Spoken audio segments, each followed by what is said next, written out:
I joined a paid medical study on a Thursday morning in February because my hydro bill was $93 overdue and the notice on the door said they'd cut the power by Friday. $90. That's what the University of Sudbury's neuroscience department was offering volunteers to sit in a chair for 2 hours, answer some questions, give some blood, and let a graduate student measure how fast your nerves fired when they tapped your knee with a little rubber hammer. I'd driven past the poster 3 times at the laundromat on Elm Street before I finally tore off one of the phone number tabs. A man who used to run a crew of 11, who used to sign contracts worth $400,000, who used to pour concrete footings for half the commercial builds on the south end of Hamilton, was standing in a coin laundry in Sudbury pulling a phone number off a flyer like a kid looking for a lost cat. That's where I was, February 2025. That's how deep the hole went. My name is Callum Thibodeau. I was 43 years old, and for most of those 43 years I'd believed, quietly and without much examination, that if you showed up, worked hard, and built something real with your hands, the ground under your feet would hold. My father believed that. His father before him believed it. It turned out the ground was less reliable than any of us had been told. Thibodeau Contracting had been my ground for 14 years. I started it with a used Bobcat, a trailer I slept in for the first 2 summers, and a reputation for finishing on time. By 2019, I had a full crew, 2 excavators, a concrete pump, insurance, a truck with my name on the door in white vinyl lettering that I was unreasonably proud of. My wife Christine used to tease me about that truck, said I drove 20 minutes out of my way just so people could read the name. She wasn't wrong. The pandemic didn't kill the business outright. Supply chains did what supply chains do. A commercial project in Ancaster fell through when the developer ran out of financing and walked away. I had crew on retainer, equipment payments, a line of credit at RBC I'd used to bridge the gap between invoice and payment, a gap that in commercial construction can stretch to 90 days. Then one of my biggest clients, a residential developer I'd worked with for 6 years, restructured and paid out their subcontractors at 62 cents on the dollar. I was owed $180,000. I got $111,960. That gap was the crack in the foundation. I held on for 2 more years. I'm not going to walk through every step of the collapse because it wasn't dramatic. It was erosion, one delayed payment, then another. I let crew go. I sold an excavator. I stopped taking my own salary for 8 months and told Christine it was temporary. Then it wasn't temporary anymore. It was just how things were. One morning I sat at the kitchen table in the house we'd bought together in Stony Creek, did the math for the last time, and understood that Thibodeau Contracting was finished. I filed in the spring of 2023, creditors, assets, all of it processed through a trustee in Hamilton while I watched 14 years of work get reduced to line items on a spreadsheet. Christine left that August. Not slowly. She'd been going through the motions for months, I understand that now, and the filing just gave her permission to stop. She'd been working as an office manager at a dental clinic the whole time I was running the business, and she had savings I didn't know the full extent of, and a plan I also didn't know about. One afternoon I came home from the trustee's office and half the house was different. Not empty, rearranged, like she'd done a calculation about what was hers and taken a precise half. She set it in the kitchen doorway with her car keys already in her hand. "You've been dead weight for 2 years, Callum. I carried this family while you played pretend with a dying business, and I'm done carrying it." She said it the way you say something you've rehearsed, clean and level, no wobble in it. I gave her the house. Not because I was noble about it, because I was living in a bachelor apartment in Sudbury 9 months later, and a man in a bachelor apartment in Sudbury doesn't contest a house in Stony Creek. He barely remembers how to fight. Sudbury because there was work, eventually, day labor through a temp agency, site cleanup on the Vale refinery expansion, weekend shifts at a building supply warehouse, enough to eat, not enough for much else. The apartment was on the 3rd floor of a building on Kathleen Street, with a window that looked directly at the wall next door. A mattress, a table with 2 chairs, and a television from the Salvation Army with a crack across the screen and sound that worked fine. My son Connor was 17, Christine's practicality and my stubbornness, mostly presenting as being hard to talk to.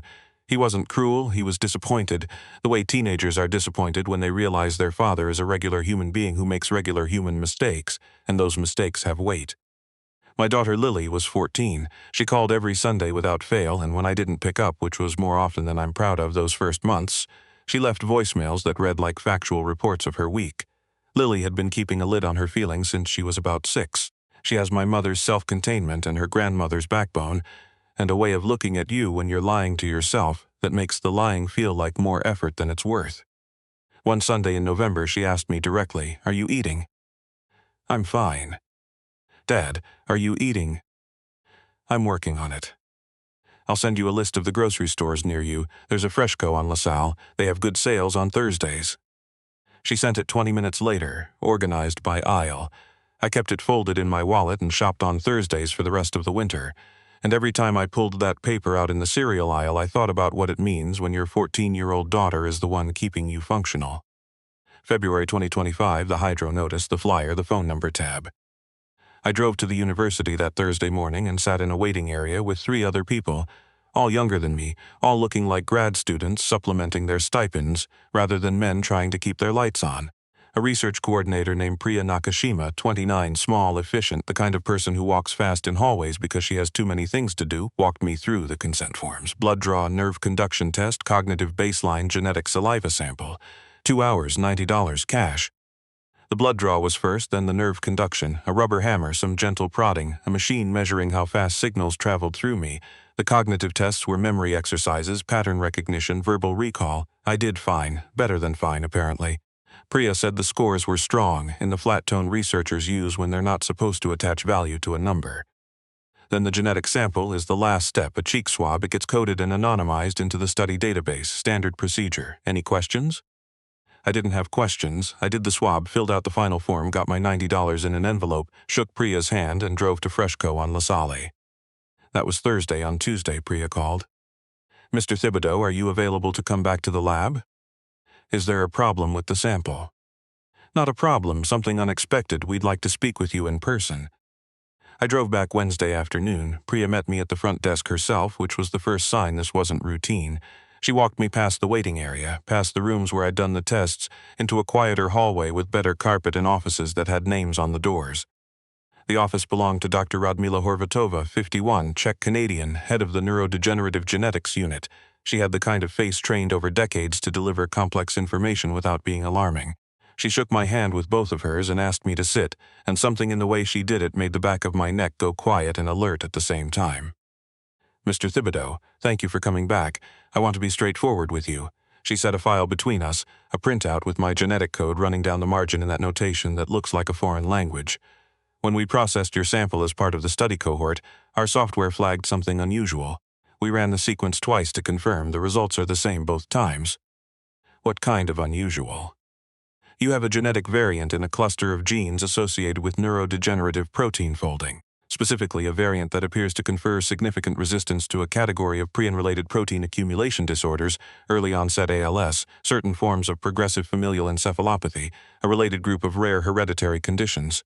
Your cells produce a regulatory protein in quantities and configurations we have not seen in a living subject before. Not a diseased version, the opposite. A highly statable version that, in our current research models, appears to actively suppress the misfolding that causes these diseases to progress. I looked at the printout. I looked at her. In plain terms, you appear to have a natural biological protection against a category of diseases we've been trying to understand for 20 years. And the protein your body produces may be the most viable model we've ever encountered for developing a treatment.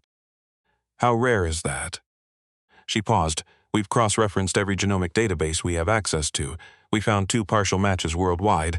Neither produces the protein in the concentrations your sample showed, as far as our current data indicates, and we'll need to verify this through the International Rare Disease Genomics Registry. You may be the only confirmed case of this specific variant. I sat there and tried to do something useful with what she'd just told me.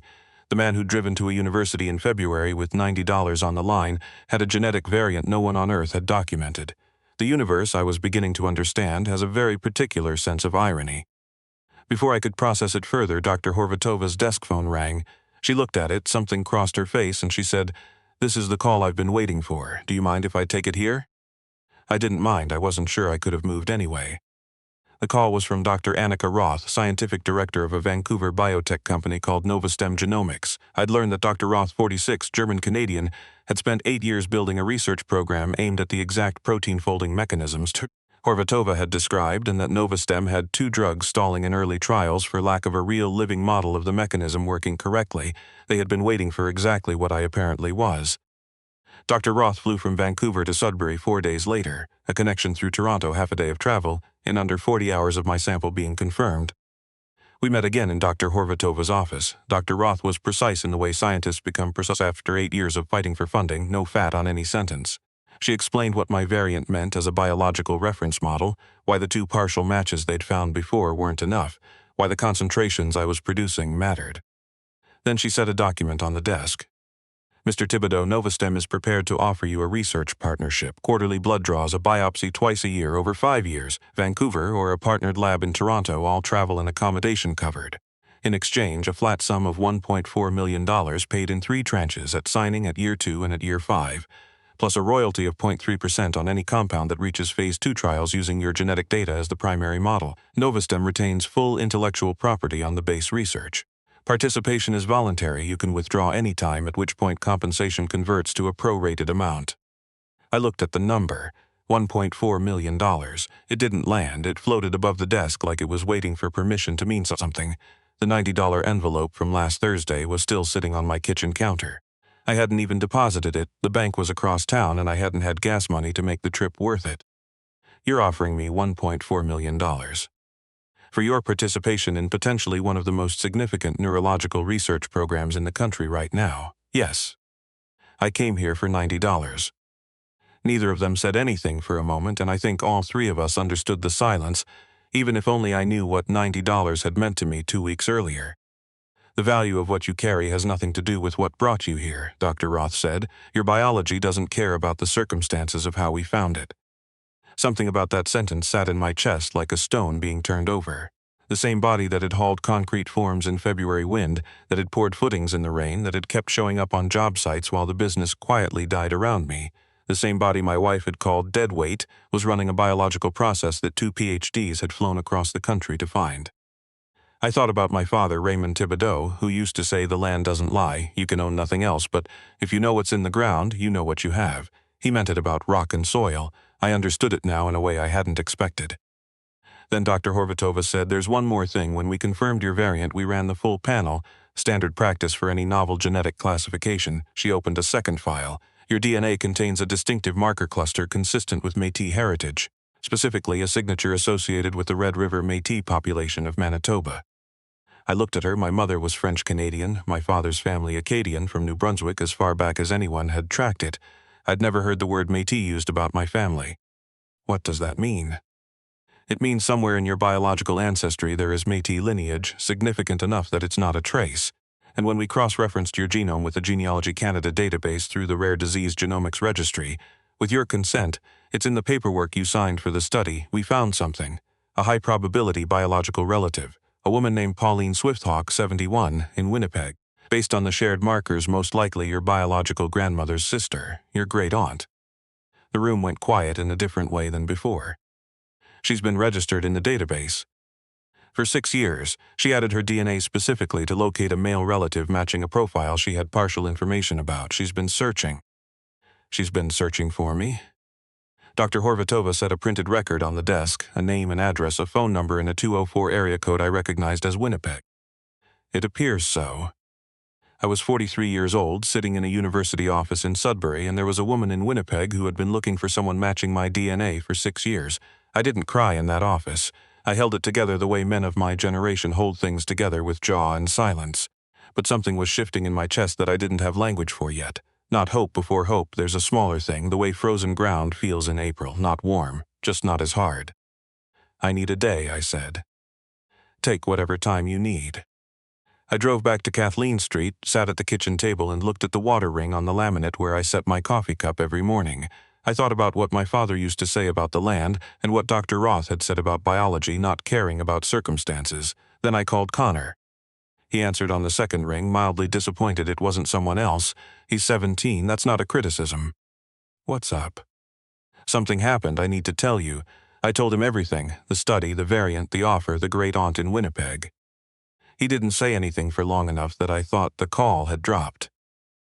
Connor. Yeah, I'm here. A pause, the kind that comes before something a 17-year-old doesn't quite know how to say. I knew you'd get back up, Dad. Quiet, almost like saying it out loud, made him vulnerable to being wrong. I held the phone against my forehead for a moment, then I called Lily. Dad, this is insane, in a good way. Wait, are you sure you read the contract right? Did a lawyer look at it? I haven't signed anything yet.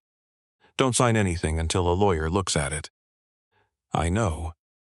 And the Winnipeg lady, the great-aunt, you're going to call her, right? That's the plan. Call tonight, don't wait, old people keep early hours. I'll call tonight. She went quiet for a second. Are you okay? I'm working on it. I know, she said firmly, like a correction, I know you are. I called the Winnipeg number that night. It rang 3 times. Hello, a woman's voice, older, warm, but careful, the carefulness of someone who's been disappointed by phones not ringing for a long time.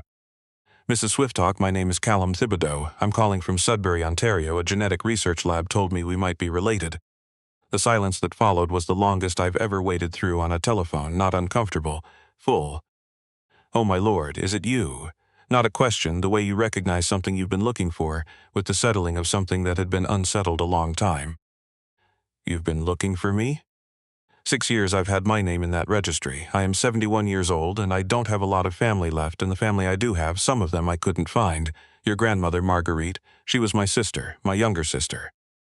My grandmother, Marguerite. She died in 2006, lived most of her adult life in Sudbury actually, married a man named Gervais Thibodeau in 1971. My grandfather's name was Gervais, my father Raymond's father.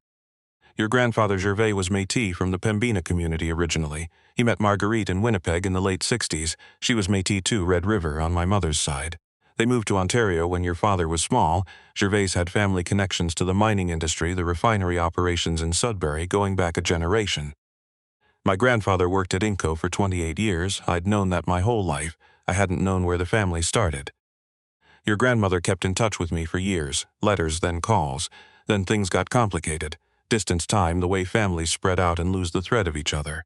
She moved a few times in her later years. I lost the address, and by the time I found out she'd passed, your father Raymond had moved too, and I had no way to find him. A pause. She talked about Raymond. She was proud of him. Used to say he had the old Métis hands, hands that knew how to work. I looked down at my own hands on the kitchen table, the knuckles that still hold concrete dust in the creases if I don't scrub hard, the scar on my right thumb from a form pin that slipped in 2016. My dad used to say the same thing about me, said I had his father's hands. You do then, those hands run in the blood. Pauline, there's something I need to tell you about the blood. I told her about the study, the variant, what the researchers thought it might mean. She listened without interrupting, which older people sometimes have and younger people rarely do. When I finished, she was quiet a moment. The Métis used to say the land carries memory, that it knows what happened on it before you arrived, and it will tell you if you pay attention. I always thought it was the same with people, that your blood carries things you don't know about yet. Things put there for reasons you won't understand until the right moment. A pause. I think this is the right moment. I pressed my forehead against the cold kitchen window. Outside, the street was empty, February doing what February in Sudbury does. White and wide and indifferent. I thought about 14 years of building things, about what it means when the ground is solid. Pauline, I want to come to Winnipeg. Yes, she said without hesitation, and I want to meet my great-nephew. I have photographs of Marguerite, things she left, things that should have gone to Raymond and should go to you. I'll come in the spring. Not too long now. I'm 71, not 91, but I'd like to enjoy this while I'm sharp enough. Not too long, I promise. Good, and Callum, welcome to the family. I signed the Nova Stem agreement in March. The first tranche went into a trust managed by a financial advisor in Sudbury, a woman named Desjardins who'd heard stranger stories than mine. 1,400,000 Canadian dollars. For a man who'd been calculating whether $60 of groceries could last 10 days, the number needed translating. It didn't spend like money yet. It just sat there being large. The first thing I did was call my landlord and pay 3 months' rent in advance, not because I needed to stay, but because it felt important not to owe anything to the place that had been holding me up. The second thing was a better bed, which matters less than it sounds unless you've slept on a $200 mattress and woken up pretending you don't have a back problem. The third was an apartment in Hamilton. Not the house in Stony Creek. That ship had sailed, and I didn't want to climb back aboard it. Hamilton proper, 2 bedrooms, close enough to Connor and Lily's school that I wasn't a 30-minute drive away anymore. I painted their rooms before they saw the place. Connor's in charcoal gray, a color he'd mentioned once wanting, in a conversation I'd filed away without telling him. Lily's in a warm white she'd once said she'd want for her own place someday. Connor looked around for a while without saying anything, which for Connor is a form of approval. Lily stood in her doorway a long moment. You remembered. Of course I did. She looked at me with her grandmother's eyes, the same Marguerite whose photograph I hadn't seen yet, the same stillness in the face when she's deciding something important. She hugged me and didn't say anything else, and I understood she didn't need to. Christine found out about the Novastem agreement through Connor, who found out by being 17 and present when I was on the phone. She called on a Tuesday evening. Callum, Connor said something about a research contract. That's right. He mentioned a number. Yes. A pause. I could hear her redoing the arithmetic on a decision she'd made with confidence. I've been thinking, she said finally. You've clearly gotten your footing back, and with everything it might be worth talking about whether there's something here we could, for the kids' sake if nothing else. I feel like we never really had the chance to figure things out, and I want you to know I think I was maybe not fair to. Christine. Yes.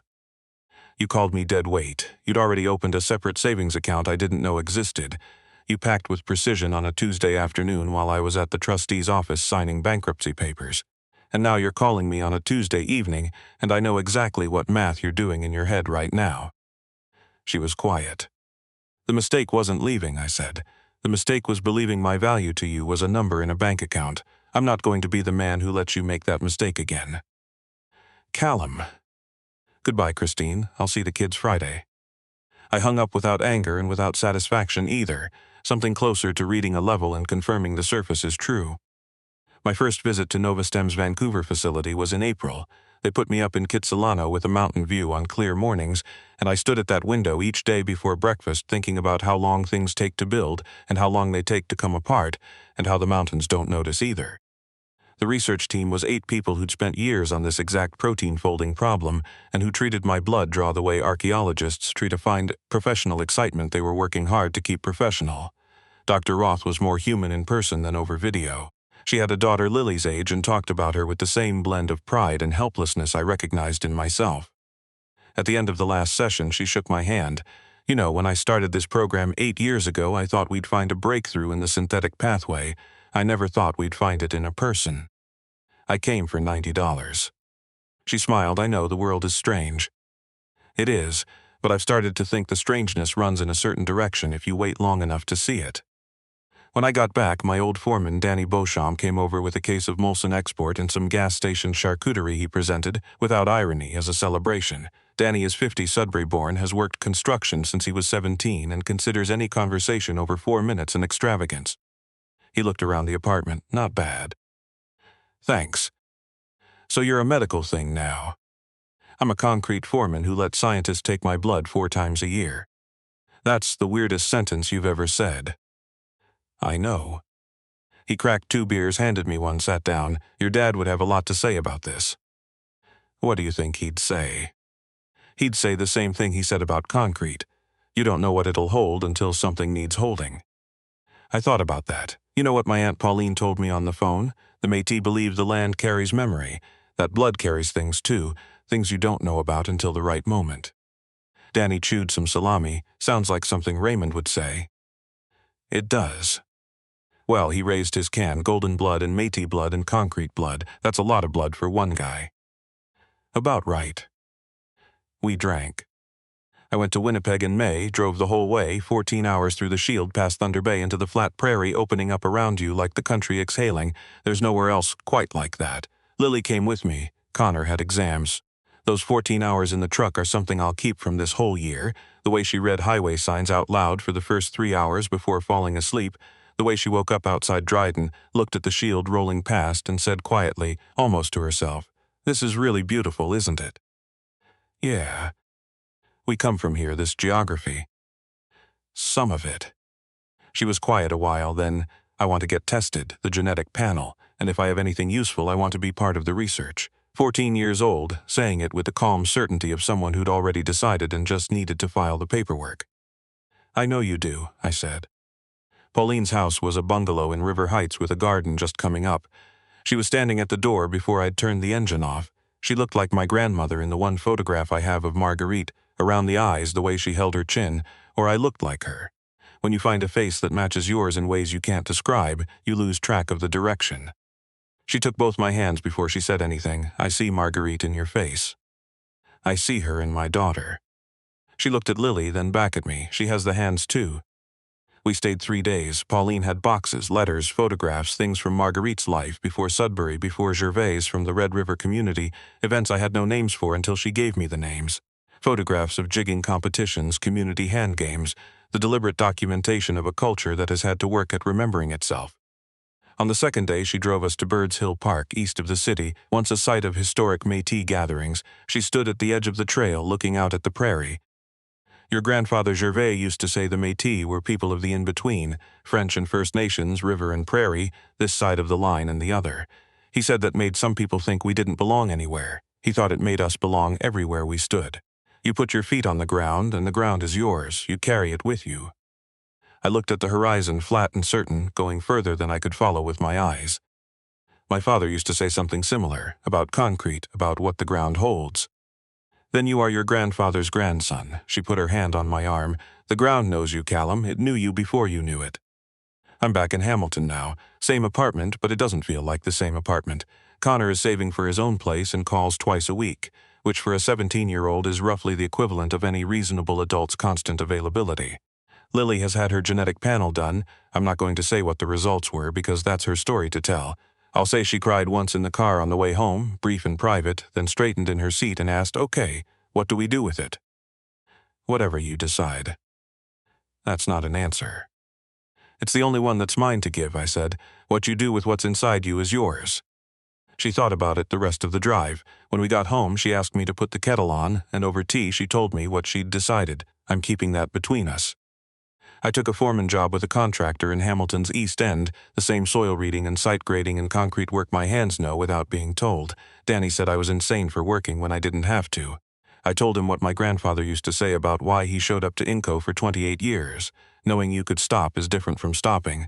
The work is the thing, not the needing to work. I donate blood every quarter at a facility in Toronto. The NovaStem team treats the sessions like something sacred, which in a research context I suppose they are. Afterward, I walk the waterfront and eat a bad hot dog from a cart near the ferry terminal watching the lake. Lake Ontario isn't the ocean, but it behaves like it thinks it is. You can't see the other side most days, it just goes. That kind of scale has always put my own problems back into proportion. I'm flying to Winnipeg again in July. Pauline wants to show me the summer, which she says is different from the spring in ways you have to see. There's a Métis cultural gathering in August she's attended for 40 years, and she's asked me to bring Lily and Connor both if they want to come. Connor said he'd think about it. Lily bought a book about Métis history from a shop in Kensington Market and has already read it twice.